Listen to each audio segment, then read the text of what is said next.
G20 को लेकर आपके दिमाग में कई सारे सवाल चल रहे हैं। आखिर क्या खुलेगा, क्या बंद रहेगा, मेट्रो स्टेशन कौन सा खुलेगा और कौन सा बंद रहेगा? तो सारे सवालों के जवाब हम आपको बताएंगे।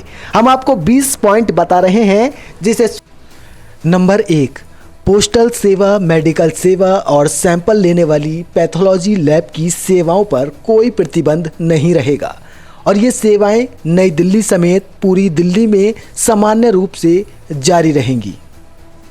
नंबर 2, नई दिल्ली में 8 से 10 सितंबर तक कमर्शियल गतिविधियों की अनुमति नहीं है। इस वजह से ऑनलाइन डिलीवरीज पर भी रोक रहेगी, लेकिन दवाइयों की डिलीवरी नहीं रोकी जाएगी। नंबर 3, G20 से संबंधित विभिन्न सिविक एजेंसियों के कर्मचारी जिनकी ड्यूटी लगी है, उन्हें ऑफिस का आई कार्ड साथ लेकर चलने की सलाह दी गई है। नंबर 4, कई तरह की जरूरी सेवाओं में लगी गाड़ियों की आवाजाही के लिए परमिशन दी गई है। हालांकि वीआईपी मूवमेंट के वक्त जो पाबंदियां लागू होती हैं वो उसी प्रकार से लागू रहेंगी। नंबर 5, अगर कोई व्यक्ति ऑटो या टैक्सी से एयरपोर्ट या रेलवे स्टेशन जा रहा है और उस समय वीआईपी मूवमेंट नहीं हो रहा है, तो ऐसे लोगों को पूरा सहयोग किया जाएगा और उनके टिकट देखकर उन्हें जाने दिया जाएगा। नंबर 6, अगर कोई व्यक्ति बाहर से दिल्ली आया है जिसकी नई दिल्ली के किसी होटल में बुकिंग है, तो उसकी बुकिंग की डिटेल्स को वेरीफाई कर उसे भी ऑटो या टैक्सी से नई दिल्ली में आने जाने दिया जाएगा। वीआईपी मूवमेंट के वक्त लोगों को रोका जा सकता है। नंबर 7, एम्बुलेंस सर्विसेज पर कोई रोक नहीं है। उनको रूट बताने और ग्रीन कॉरिडोर के लिए अलग कंट्रोल रूम भी बनाया गया है और चुनिंदा कॉरिडोर्स पर ट्रैफिक स्टाफ की तैनाती भी की जा रही है। नंबर 8, सुप्रीम कोर्ट को छोड़कर बाकी सारे मेट्रो स्टेशन खुले रहेंगे और मेट्रो सेवाएं जारी रहेंगी। केवल वीआईपी मूवमेंट के वक्त थोड़े समय के लिए स्टेशन में एंट्री एग्जिट रोकी जा सकती है। नंबर 9, 10 सितंबर को नई दिल्ली के अलावा सेंट्रल डिस्ट्रिक्ट में भी राजघाट के आसपास दोपहर तक कुछ पाबंदियां लागू रहेंगी।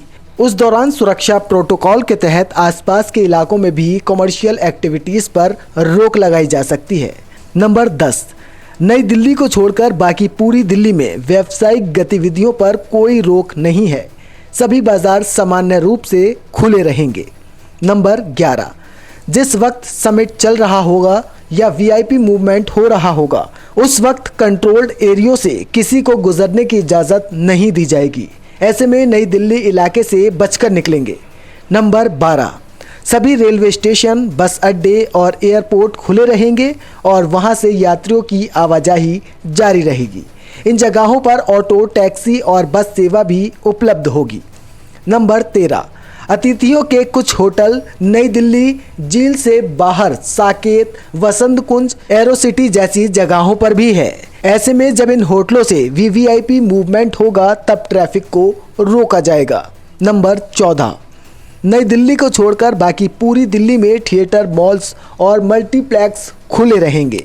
नंबर 15, नई दिल्ली में कमर्शियल गतिविधियों पर रोक है, इसलिए नई दिल्ली के रेस्टोरेंट्स भी बंद रहेंगे और क्लाउड किचन सेवाएं भी बंद नहीं होंगी। हालांकि बाकी दिल्ली में ये सभी सेवाएं सामान्य रूप से जारी रहेंगी। नंबर 16, दूध, सब्जियां, दवाइयां और राशन की दुकानें नई दिल्ली समेत पूरी दिल्ली में खुली रहेंगी और लोगों को रोज़मर्रा का सामान आम दिनों की तरह ही उपलब्ध होगा। इस तरह का सामान ला रही गाड़ियों को नई दिल्ली में भी एंट्री दी जाएगी।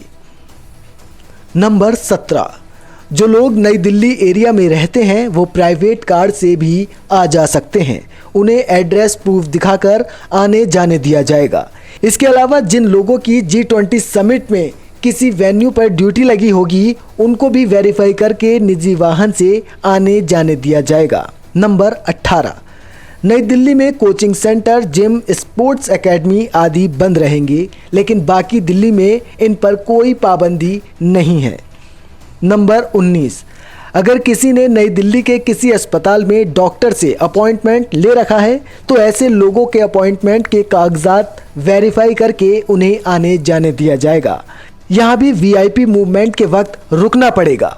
हालांकि एम्बुलेंस से ले जाए जा रहे मरीजों को कोई दिक्कत नहीं होगी।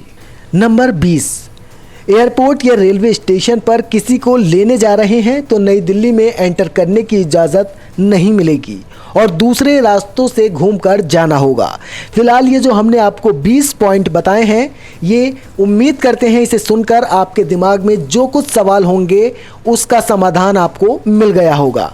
आपने अगर अभी तक चैनल को सब्सक्राइब नहीं किया है तो इंडिया ट्रूथ को सब्सक्राइब ज़रूर कर लें। धन्यवाद।